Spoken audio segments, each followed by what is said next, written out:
नमस्कार दोस्तों, आज हम बात करने वाले हैं प्रभास की most awaited horror comedy movie the Raja Saab के बारे में, जिसमें कॉमेडी है, रोमांस है, लेकिन सबसे ज़्यादा एक पुराना राज, एक भयानक हवेली और एक आत्मा जो सिर्फ दिखाई नहीं देती बल्कि खेल खेलती है। सो वीडियो को एंड तक ज़रूर देखना क्योंकि क्लाइमैक्स में जो ट्विस्ट आता है वो पूरी मूवी का मतलब ही बदल देता है।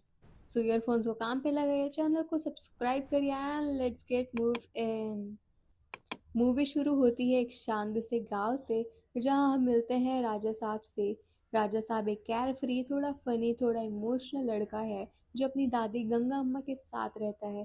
गंगा अम्मा को भूलने की बीमारी होती है, कभी सब याद रहता है, कभी कुछ भी नहीं। लेकिन एक चीज़ वो कभी नहीं भूलती, अपने पति कनक राजू को, जो सालों पहले अचानक गायब हो गए थे। रोज रात गंगा अम्मा वही बात रिपीट करती है, कनक राजू जिंदा है, वो मुझे लेने आएंगे। एक दिन गंगा अम्मा की कंडीशन ज़्यादा बिगड़ जाती है और वो राजा साहब को बोलती है, हैदराबाद जाओ, कनक राजू वही मिलेगा। राजा साहब पहले इग्नोर करता है, लेकिन जब डॉक्टर बोलता है कि गंगा अम्मा के पास ज़्यादा टाइम नहीं है, तब राजा साहब डिसाइड करता है कि मैं अपने दादा को ढूंढ के लाऊंगा। हैदराबाद में राजा साहब की मुलाकात होती है दो इम्पोर्टेंट कैरेक्टर से। भैरवी एक स्मार्ट लड़की होती है जिसका बैकग्राउंड थोड़ा ग्रे है, और दूसरी बेसी एक नन, सिंपल इनोसेंट लेकिन सरप्राइजिंगली ब्रेव लड़की। यहाँ मूवी थोड़ी रोमांटिक कॉमेडी जोन में चली जाती है, जहाँ सॉन्ग्स आते हैं, फनी मोमेंट्स होते हैं, प्रभास का लाइट हार्ट भी दिखाया जाता है। धीरे धीरे क्लूज मिलते हैं कि कनक राजू का नाम एक पुरानी हवेली से जुड़ा हुआ है, जो हैदराबाद के आउटस्कर्ट्स में है। लोग उस हवेली के पास जाने से डरते हैं, कहते हैं रात को आवाज़ें आती हैं, लोग अंदर जाके कभी वापस नहीं आते, टाइम अंदर जाके बिहेव अलग करता है।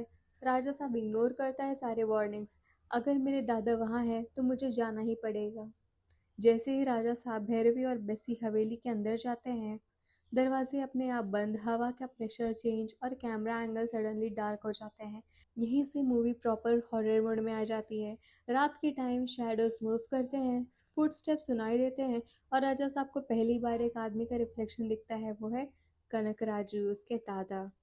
सबको लगता था कनक राजू किसी कर्ज का शिकार हुआ, लेकिन ट्रुथ कुछ और होता है। कनक राजू एक्चुअली इस हवेली का मास्टरमाइंड है। उसने ही अपनी आत्मा को बाइंड किया ताकि वो इमॉर्टल बन सके।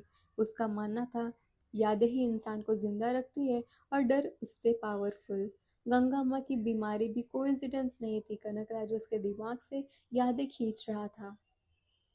एक स्पिरिचुअल एक्सपर्ट को बुलाया जाता है, लेकिन कनक राजू उसे इजीली मार देता है। अब राजा साहब समझ जाता है ये नॉर्मल भूत नहीं है। हवेली रियलिटी को बेंड करती है, रूम्स बदलते रहते हैं, जिंदा लोग डेड दिखते हैं और टाइम लूप होने लगता है। भैरवी ऑलमोस्ट मर जाती है और बेसी का फेथ भी टूटने लगता है। यही रिवील होता है बिगेस्ट ट्विस्ट। राजा साहब सिर्फ नॉर्मल इंसान नहीं है, वो कनक राजू का ब्लड लाइन है और उसके पास भी एक हिडन पावर है, लेकिन उसने कभी उसे एक्टिवेट ही नहीं किया था। कि गंगा अम्मा की आवाज़ तो उसे याद आती है, तो राजा बेटा है। राजा साहब अपने फियर एक्सेप्ट करता है और हवेली का इल्यूजन को तोड़ना शुरू करता है। क्लाइमैक्स में राजा साहब और कनक राजू का face off, psychological battle, horror fantasy visuals. Raja Saab finally कनक राजू की पावर का सोर्स ढूंढ लेता है, यादों का कंट्रोल। ये कनक राजू डिसॉल्व हो जाता है और हवेली क्रम्बल करने लगती है।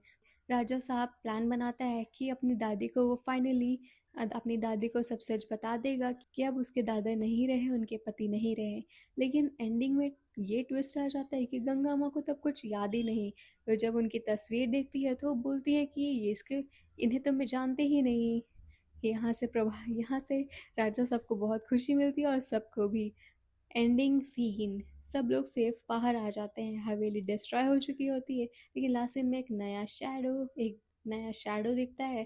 कैमरा जूम आउट करता है और नरेशन आती है, हर राजा के बाद एक और राजा आता है। अगर आपको ये एक्सप्लेनेशन पसंद आई हो तो लाइक करो, चैनल को सब्सक्राइब करो और कमेंट में बताओ क्या कनक राजू सच में ख़त्म हो चुका है।